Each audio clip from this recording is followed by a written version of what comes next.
Tetap konsisten dalam belajar. Lakukan praktek sesering mungkin, agar tangan Anda menjadi lebih fasih. Jangan putus asa. Tetap berjuang. Jikalau gagal, ulang kembali dan terus mengulang.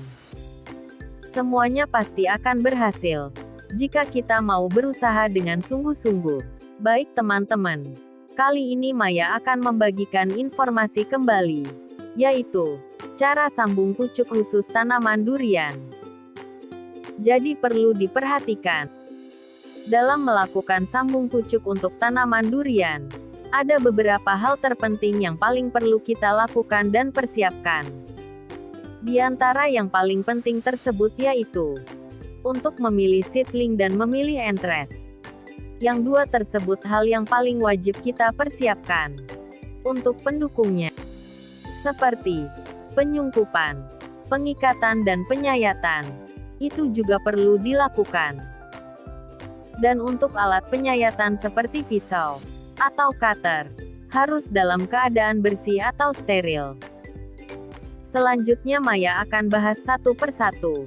Untuk memilih seedling, kondisikan untuk seedling atau batang bawah ini harus dalam keadaan sehat pertumbuhannya, ditandai dengan daun hijau dan batang yang besar muda. Kondisikan untuk media seedling tersebut harus dalam keadaan lembab atau kering. Dari kebanyakan kegagalan sambung pucuk tersebut yaitu diakibatkan karena seedling yang basah.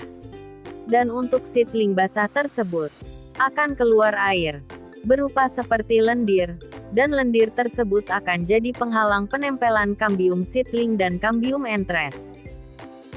Nah, dari situlah kebanyakan penyambungan teman-teman sering gagal. Selanjutnya, untuk memilih entres, ini juga tidak kalah pentingnya, yaitu harus dalam keadaan berdaun tua sehat mengkilap. Dan untuk dahan durian tersebut, harus dalam keadaan sedang, tidak terlalu tua, juga tidak terlalu muda, ditandai dengan warna dahan berwarna coklat kopi susu. Dan kalau bisa, untuk entres tersebut, jika mau digunakan, harus tersinari matahari terlebih dahulu. Kalau bisa, jangan melakukan pengambilan entres dalam keadaan basah, atau baru terkena guyuran air hujan. Jadi biasanya entres tersebut akan cepat berjamur di dalam sungkup tersebut, yang mengakibatkan sambung pucuknya itu bisa gagal. Jadi untuk seeding dan entres sudah paham? Oke, jika sudah paham, Maya akan lanjutkan kembali. Sebelum lanjut, alangkah baiknya subscribe terlebih dahulu, agar Maya lebih semangat dalam membagikan ilmu untuk teman-teman semua.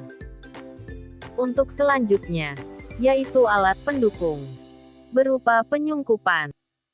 Ini khusus teman-teman, jikalau ingin berhasil. Lakukan penyungkupan menggunakan greenhouse, atau sungkup massal. Kalau tidak punya, bisa juga menggunakan sungkup biasa. Namun untuk sungkup biasa ini, rawan terjadi kegagalan.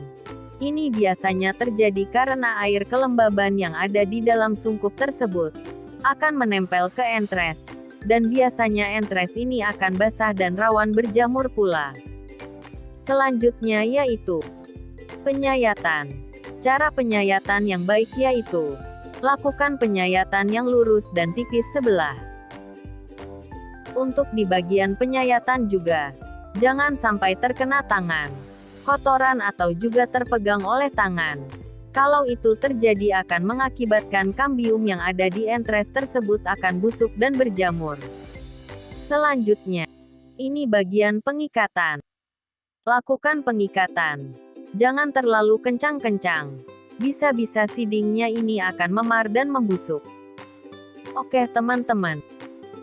Dari sekian banyak syarat-syarat yang perlu dilakukan untuk melakukan penyambungan atau sambung pucuk, wajib teman-teman wajib patuhi dan lakukan, agar tidak terjadi gagal lagi dalam penyambungannya.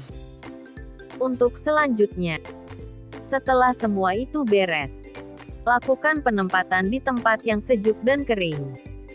Jangan sekali-kali melakukan penyiraman atau menempatkan di tempat yang terkena sinar matahari secara langsung dan guyuran air hujan. Setelah semua syarat-syarat tersebut terpenuhi, Maya meyakinkan dan yakin sambung pucuk pada tanaman durian tersebut akan berhasil 100%, bahkan 1000%.